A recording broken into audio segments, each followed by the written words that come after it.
FND is one of the most common reasons patients visit neurologists, second only to headache disorders, and there's a source that backs that up. This is from the book FND Recovery Guide, 7 Evidence-Based Steps to Heal Functional Neurological Disorder, Volume 1. And today the title of our video is FND Treatment, Rehab, and Recovery. And we're just gonna kind of do this as a chat. So, functional neurological disorder, otherwise known as FND for short, is one of the most common reasons people visit neurologists. And unfortunately, so many people are told that there is no cure, and it goes further than that though. Also, people are not receiving adequate treatment to actually heal them, and they're not being given the information that they can apply to adequately heal them either. So it could go a couple ways. You might luck out and get a team that is really knowledgeable about FND and works together to help you heal. However, that's probably going to be kind of rare. I was a patient. What I used was the teaching hospital in Indianapolis. And so I would say that that's probably a pretty good place to be as far as in the United States. And it still wasn't enough. I was lucky to get my diagnosis very quickly, where some people it might take them 7 years to even get a diagnosis. When I got my diagnosis, I was diagnosed with conversion disorder, which is the name for FND before it was called FND. And this name for this condition has been changed so many times through the years. If you want the full list, you can look in this book, it's in there. Let me see, look at my notes.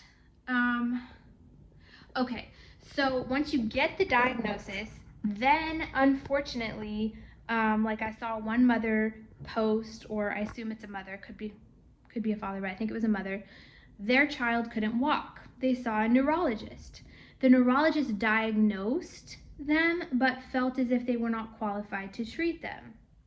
And something similar happened to me. I couldn't walk. I actually had to be carried the day of my appointment with neurology.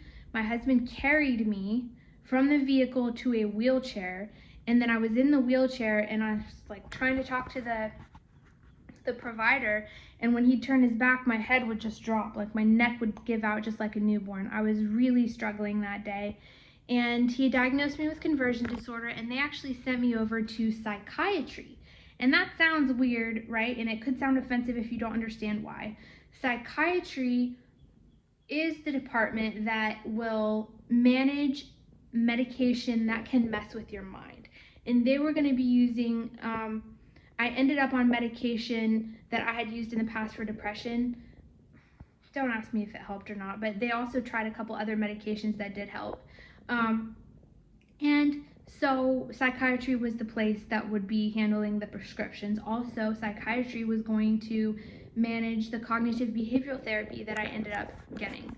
Now, unfortunately, when I finished my cognitive behavioral therapy, I was still very weak and very sick, and I asked for more help. And they offered to let me go through the CBT course again.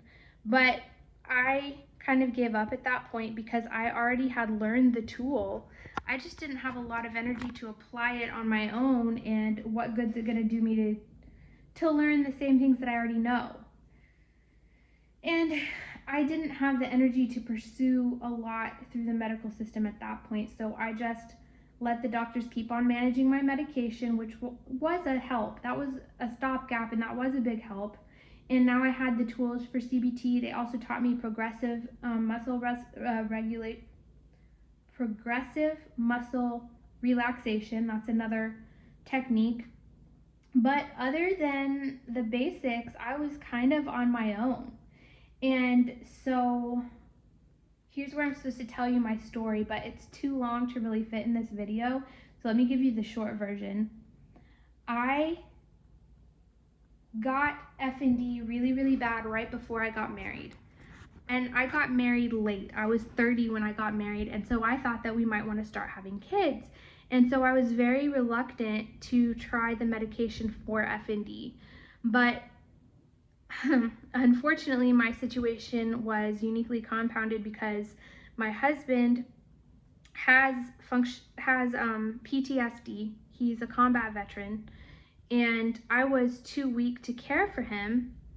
And so he was too overloaded with caring for me, and it just was a very bad situation. I won't go into all the details here. Everything's okay now. We worked it out and we're back together, but it actually did come to a point where I'm like seeing my caregiver crash and burn. He's not going to be able to take care of me, and actually I'm the one having to keep him alive while I have active FND, and that was horrible.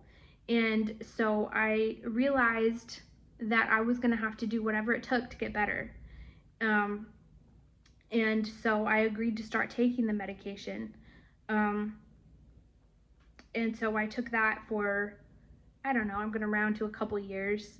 I took the medication for a while. It was a nice stopgap to help me get through. But here's one interesting thing that happened. I would take medication. I told you, did I tell you guys in this video?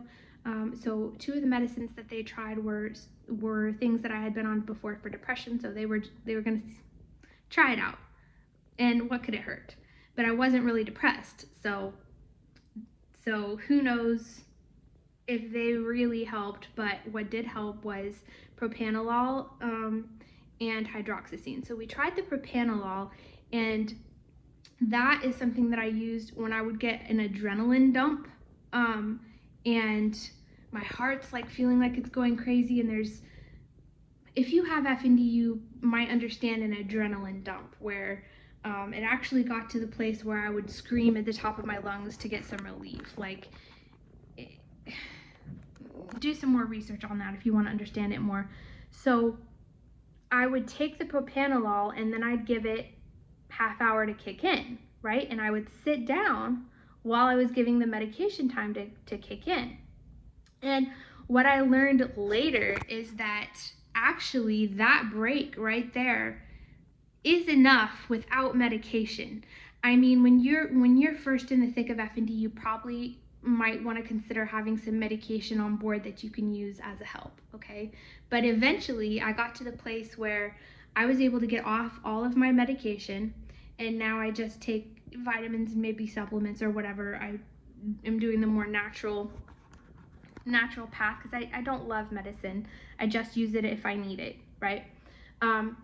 And there's no shame in taking medication if you need it, so no shame, all right? But I got to the place where I could just take the break without taking the medicine, and the break would do it for me.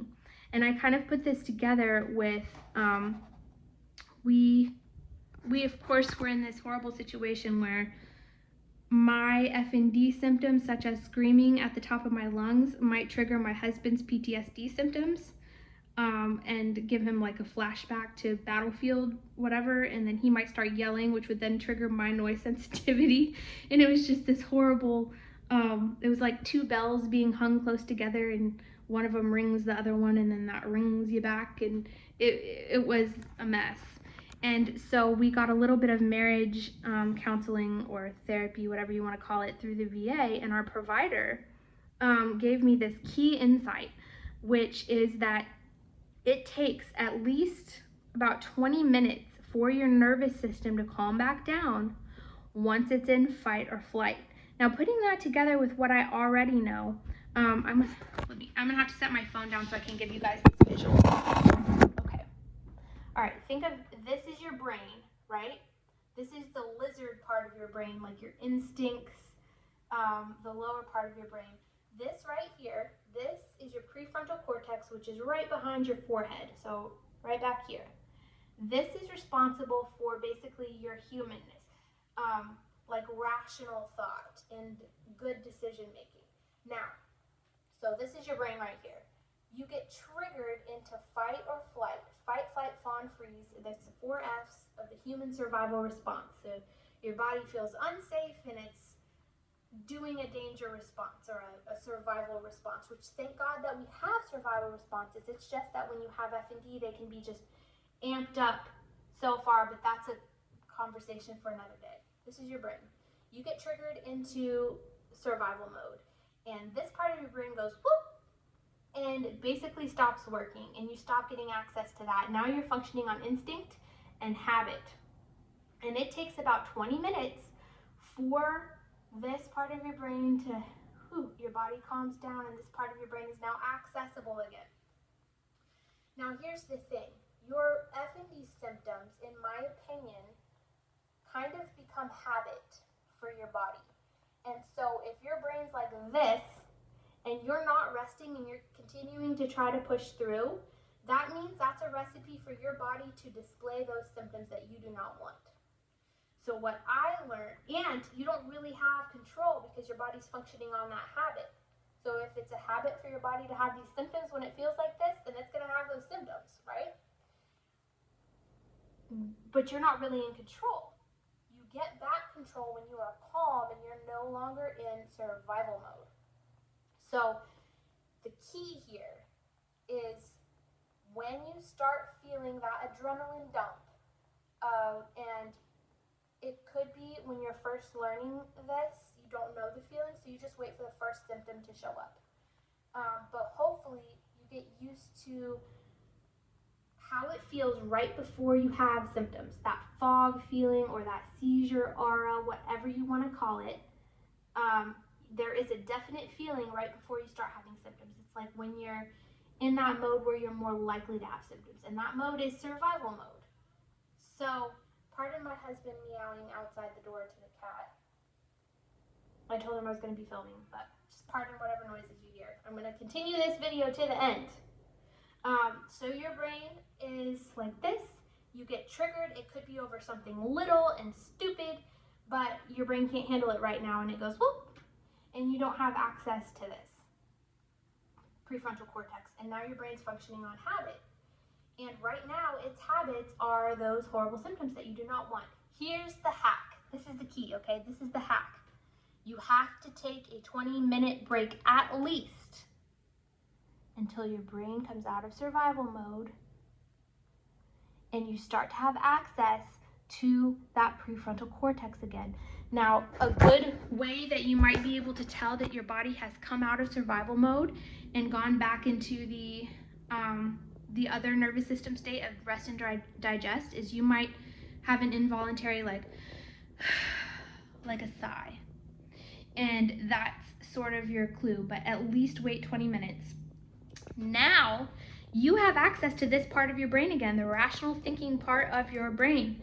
And now you can start to make decisions to behave in ways that are not habit, right, but are healthy.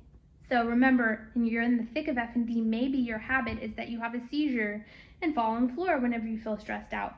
Now you're not in survival mode anymore, so you can make a decision. I'm going to walk from here to the bathroom, and I will not fall on the floor. I'm going to walk like a normal person. And your brain is actually letting you do that because you have access to your prefrontal cortex where you can think and make decisions. Hopefully that makes sense, and I've sort of got stuck in that part of the story. So basically, I realized that my caregiver's crashing himself, and I'm going to have to do whatever I can to get better, and I actually have to keep him alive, and so I fight through this, and managed. So I'm going to round and say that I was really incapacitated for a couple years. Even though doctors were trying to help me, it just wasn't enough. And then, unfortunately, as about a 30-year-old woman, I had to move in with my parents, and my mom had to take care of me. Thank God that she's such a patient and kind person, and she's actually a teacher. Also, she's a college professor, and my parents gave me the space to be able to listen to my body and get better at the pace that my body would allow me to. And before, when I had so much trouble thinking, my dad, I think, did some research for me, and at some point my mom actually got involved in I think like FND group or whatever. Like, they were actively supporting me. They also took me to they had a chiropractor that knew kinesiology, so she could test supplements against my body to see like what my body liked or didn't like. And that's debatable. I mean, it is part of her business and how she makes money. So I don't always buy supplements. However, getting through the thick of it, it was really interesting that she could see that, hey, my body's testing really well for this supplement, but it wouldn't be like that forever. Maybe a couple months my body had fixed whatever the issue was we were working through right then and didn't need so much support, so I could quit taking it. Um, so that was one thing that my parents did for me. They took me to her and paid for those appointments. But also, I think my dad did maybe some research in supplementation and alternative. Like one of the first things that he got for me was a Tesla biohealer, and I'm not an affiliate for them. I guess I should be, but that, you know what? Even if it was placebo, which I don't think it's completely placebo, but even if it was, I'll take it because that seemed to help a little bit. Um, Also, we moved out of our house, and I wonder about if there was mold there. Um, that may have been something. And then the real kicker, though, was getting out of that chaotic environment, as sad and horrible as it was. My husband went off to his own recovery, and my parents took me in so I could do mine. And it probably took a couple years of solid, consistent work. And when I say I fought, that looks different than you might think. It's radically accepting your limitations and listening to your body and just functioning within that.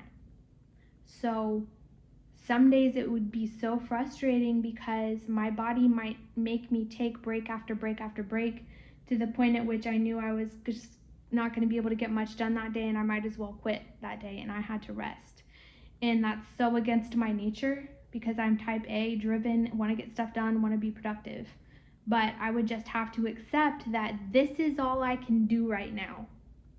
And even if it meant crying and grieving that, I had to accept it and work within that sphere. I had to very consistently not push my body too far. And sometimes I would push my body too far, but then I had to do the recovery. So, very consistently, I had to take those 20-minute breaks. That's the big key. Consistent 20-minute breaks. Um, Try to keep that energy reserve tank up so that you have the energy to deal with life when it happens. It's a whole, guys, I have so much information to share with you. Not only did I write one book, but I'm in the process of writing a second volume. This book is backed by 241 scientific sources. Volume 1 that I'm writing right now, I think, has over 400 so far, and I'm not even completely finished writing it. That's a lot of science behind this method that I developed for myself out of desperation to heal. And thankfully, I actually have healed about 95%. So, and I just keep healing. I was maybe, I don't know, 75%, and I finished my master's degree.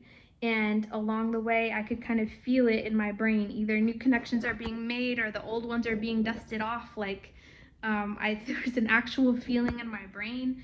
And my mom helped me get through that process. Thank God for her. But I finished my master's degree in teaching, which I had been almost done with when I came down with the horrible, horrible FND.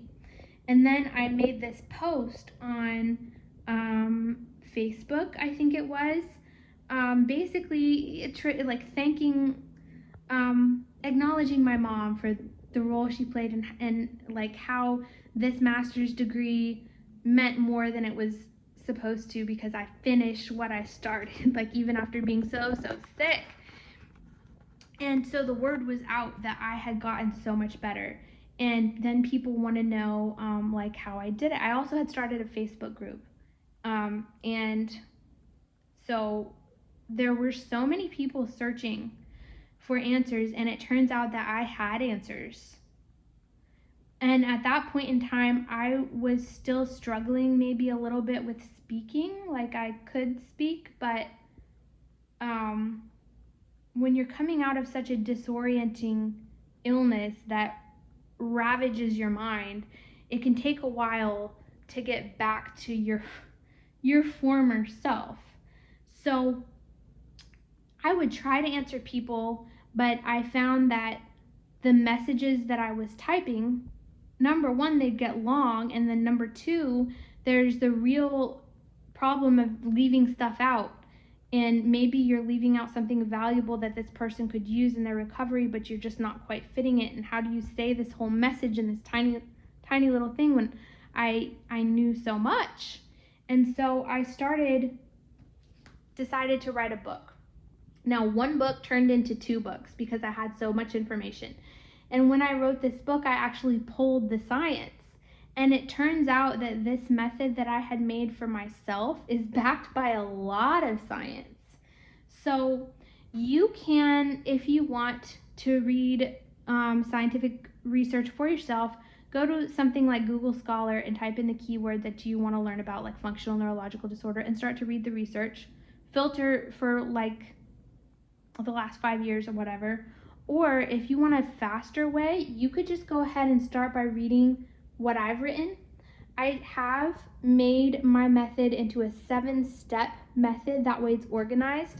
7-step critical thinking method. That way you can take the principles of recovery and apply them to your own situation. And that's how we get around this being a little bit different of a disorder for each person, is by having the critical thinking strategy that's adaptable. Every step, every one of these 7 steps has 7 lessons, so it's broken down even further. And so this is how I'm using my teaching degree right now. I'm not back in the classroom yet, so writing is kind of like my classroom. So this is how I can help you guys. So if you are interested, my book is available on Amazon all over the world. The second book will be coming out later this year. You could also follow me on TikTok. I think I have like 10 TikTok accounts just because they have organic reach. I also have this YouTube account. I have Instagram. I think I'm on Pinterest. And what else? Yeah, YouTube. So follow me on all my social medias. Oh, we do have that YouTube support group. If you have FND and you want to be part of a bigger community. As of filming this, I think we're at 700 and some members, creeping up on 800, and I expect that it'll just keep growing as people find out about us.